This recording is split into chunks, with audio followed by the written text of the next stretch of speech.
As the sun sets on another autumn day in Kirksville, Missouri, the dark night will once again shroud a frightening secret hidden in the northeastern Missouri town of 17,000.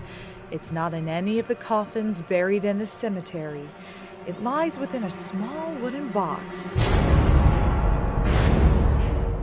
Unassuming at first, but believers in its power think it could be responsible for this.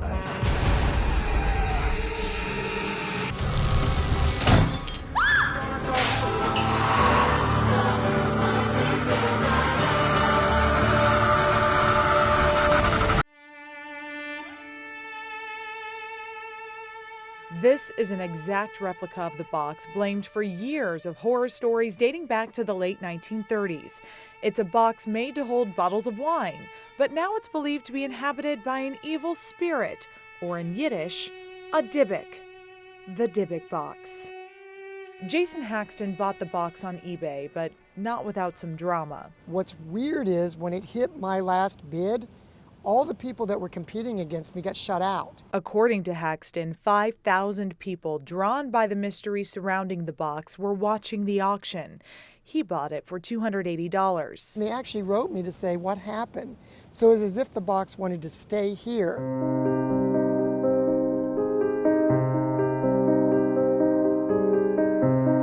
The box ended up at the Museum of Osteopathy in Kirksville, where Haxton is the director.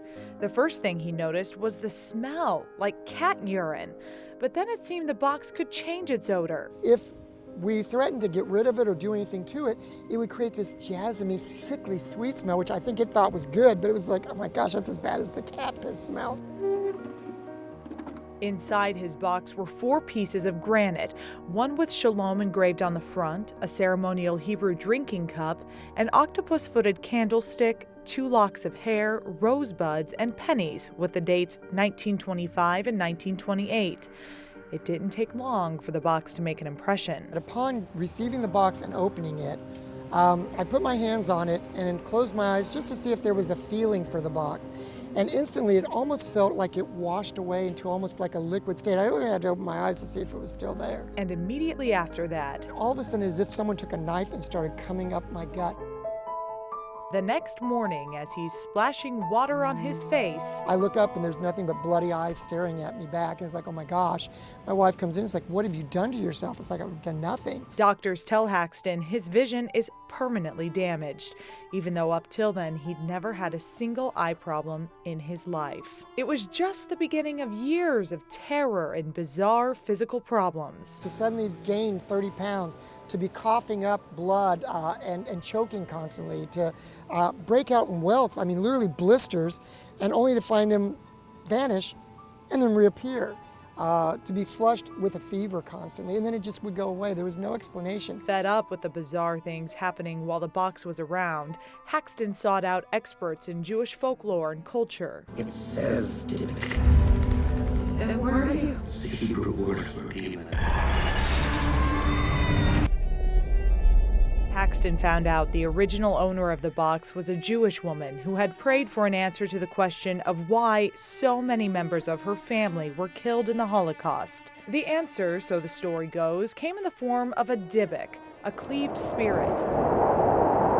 Sometimes if you wish, you make a wish, things don't come in the way you want them to happen. Faced with a devilish spirit that came in answer to her question, the woman supposedly trapped the demon in the box because of the torment it was causing her family. Renee Perlmutter teaches Jewish folklore at the University of Kansas.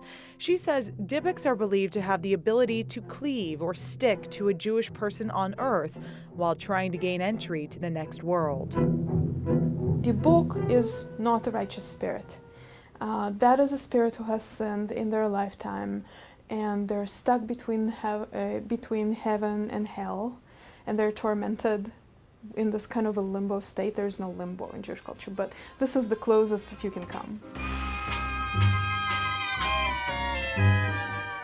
Haxton believes if there's a spirit in the box, it could be the spirit of Harry Laughlin, a man who fostered anti-Semitic laws in the United States in the 1920s, laws that Nazi Germany adapted to use in the Holocaust. Laughlin was raised in and buried in Kirksville, Missouri. While he was fascinated by the history behind the box, Haxton was sick of the trouble it caused. Rabbis and scientists both told him to bury it. Rabbis said it had to be buried in an ark made of acacia wood, the wood of Solomon's temple, and lined in gold. In theory, the scientists and the rabbis were saying the same thing. And so that's what I did for different reasons, and it stopped the Dybbuk box.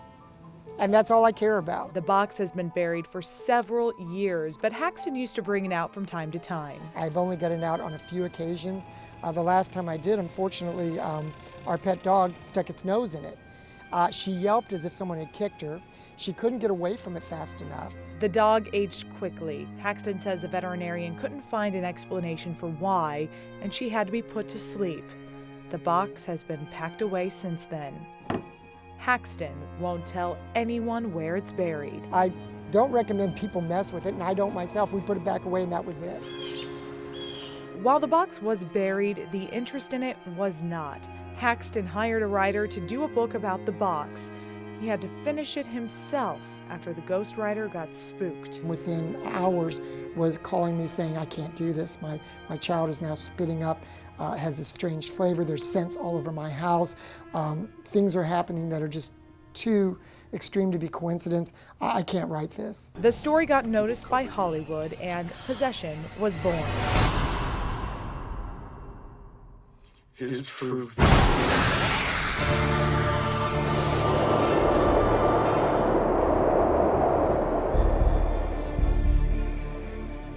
As for the box, Haxton refuses to sell it, although he's gotten multiple offers. He believes it's come full circle, and the spirit inside is supposed to be in Kirksville, especially if it's the spirit of Harry Laughlin.